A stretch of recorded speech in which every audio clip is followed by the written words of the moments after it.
না, খুলছে না, খুলবে না। আগামী 12 ফেব্রুয়ারি দোকান পাট খুলছে না, খুলছে না, খুলবে না। আগামী 12 ফেব্রুয়ারি স্কুল কলেজ খুলছে না, খুলছে না।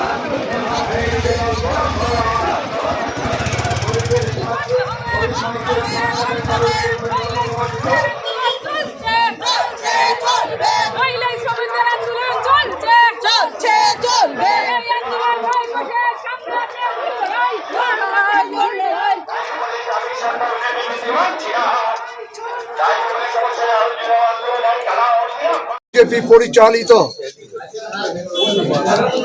কেন্দ্রীয় এবং রাজ্য সরকারগুলো সারা দেশের শ্রমিক, কৃষক, কৃষি শ্রমিক থেকে শুরু করে শ্রমজীবী, মেহনতি, শোষিত মানুষকে আদানি, আম্বানি সহ কর্পোরেটের গোলামে পরিণত করতে চাইছে। এবং সেই জন্যই আমরা লক্ষ্য করছি দেশের শ্রমিকদের শ্রেণী স্বার্থকে বিসর্জন দিয়ে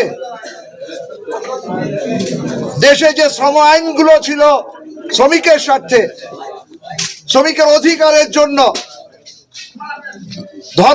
ধর্মঘটের অধিকারকে প্রতিষ্ঠিত করবার জন্য, দাবি দেওয়ার আন্দোলন, মজুরি বৃদ্ধির আন্দোলনকে শক্তিশালী করবার জন্য সেই আইনকে উপেক্ষা করে নতুন 4টি শ্রম কোড তারা প্রয়োগের ঘোষণা দিয়েছেন।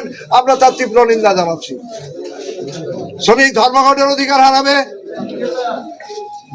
মজুরি বাড়ার জন্য যে আন্দোলন, যে দাবি নিয়ে মালিকের কাছে যেতে পারত সেই অধিকার থাকবে না, শ্রমিকের ঘরে অনাহার সৃষ্টি হবে, মৃত্যু মিছিল শুরু হবে।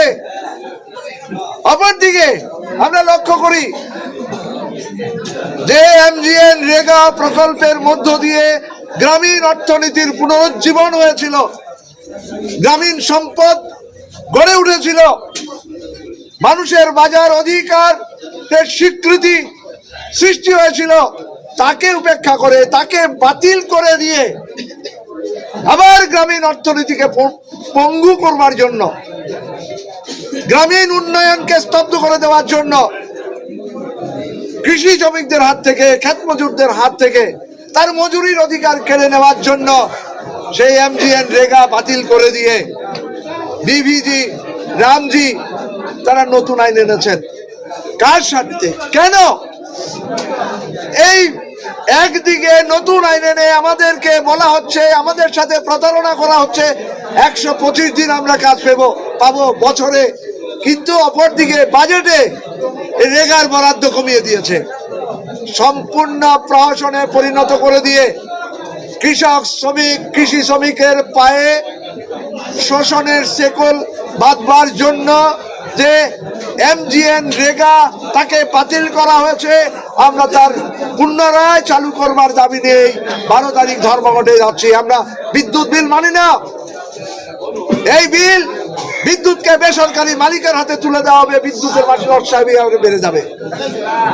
এই পর্যায়ে শ্রমকোড বাতিল সহ শ্রমিক, কৃষক, কৃষি শ্রমিক সহ সমস্ত অংশের, গরিব অংশের, শোষিত মেহনতি মানুষের স্বার্থে আগামী 12 তারিখ যে ধর্মঘট, এই ধর্মঘটকে সফল করবার জন্য, সর্বাত্মক রূপ দেওয়ার জন্য আজকে আমরা বিভিন্ন শ্রেণী এবং গণসংগঠনের যৌথ উদ্যোগে ধর্মনগর শহরে আমরা ঐতিহাসিক প্রতিবাদ মিছিল আমরা জারি করব। এই প্রতিবাদ মিছিলে যারা অংশ নিয়েছেন তাদের সকলকে বৈপ্লবিক অভিনন্দন জ্ঞাপন করছি। অবিলম্বে শ্রমিক স্বার্থবিরোধী শ্রমকোড আইন বাতিল করতে হবে। অবিলম্বে শ্রমিক স্বার্থবিরোধী শ্রমকোড আইন বাতিল করতে হবে।